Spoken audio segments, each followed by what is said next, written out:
Амансыздарбы? Бары кызык YouTube каналынын катталуучулары. Чынында сиздер менен бөлүшө турган кызыктуу маалыматтар өтө көп.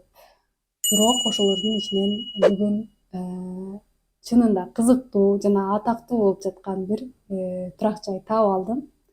Бул турак жай кайда жайгашкан, эмнеси менен атактуу десеңиз, биз көптөн күткөн Кальмар оюну тасмасынын 2-сезону дагы чыкты. Ушул Кальмар оюну тасмасынын 1-сезонунан баштап бул имараттын атактуулугу арткан жана буга барган туристтердин саны дагы аябай өскөн. Бул кайсы жакта жайгашкан, эмнеси менен ал тасмага кандай байланышы бар десеңиздер, алдыда айтып берем. Мага каттала эле көрүүчүлөр болсо катталып кетиңиздер.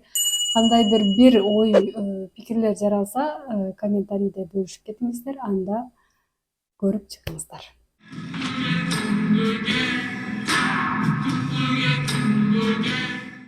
Бул тепкичтер, дуалдар сизге Кальмар оюну тасмасындагы кандуу имаратты элестетип жатабы? Ооба, абдан окшош, бирок тасмага тиешеси жок. Курулуш Испаниядагы эң кооз имараттардын катарын толуктайт. Анын ички жасалгасы телешоу же бир тасмалар үчүн даярдалгандай сезилет. Бирок андай эмес. Испан архитектору Рикардо Бофиль бул 53 кабаттуу имаратты 1968-жылы курган. Комплекстин курулуш формасы жергиликтүү турак жай имараттарына окшошпойт. Архитектор Бофиль дизайнда ачык түстөрдү, кызыл жана көктү колдонгон. Анын планына ылайык кызыл түс деңизди куурчап турган аскаларды, ал эми көк түс чексиз асманды жана Баллер деңизинин суусун чагылдырат. Бул чечим комплексти аймактын пейзажында жаркырап, акцентти өзүнө коюп, архитектураны сүйүүчүлөрдү магниттей өзүнө тартып туруу үчүн эле. Сыртынан караганда кызыл дуал жалгыз монолиттүү имаратка окшош. Комплекстин терезелеринин көбү Баллер деңизин каратылган. Ал эми бул жерде туруктуу жашоочулар аз. Жайлардын көбү ижарага берилет. Кээ бир адамдар бул жерде турак жайды узак убакытка ижарага алышат. Ал эми башкалары жандуу эмоцияларды алуу жана илимий фантастикалык фильмдеги көрүнүшкө окшош интерьерде укмуштуудай сүрөттөрдү тартуу үчүн бир нече күн калышат.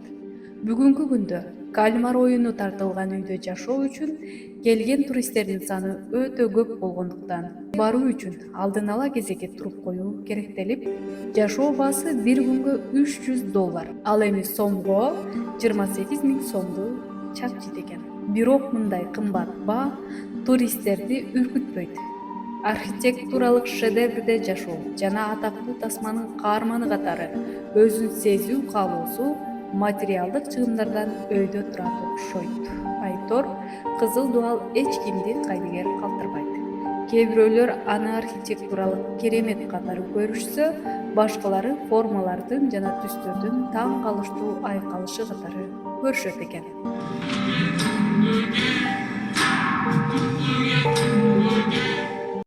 Кызыл дуал менен сиздерди жакшы эле тааныштырдым деп ойлоймун.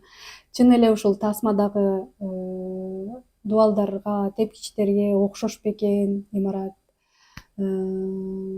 Сиз дагы ошол тасманын бир каарманы катары өзүңүз сезинүү үчүн ошол жерге барат белеңиз? Ой пикирлериңиз болсо бөлүшүп кетиңиз. Кайрадан амандашканча жакшы калыңыздар.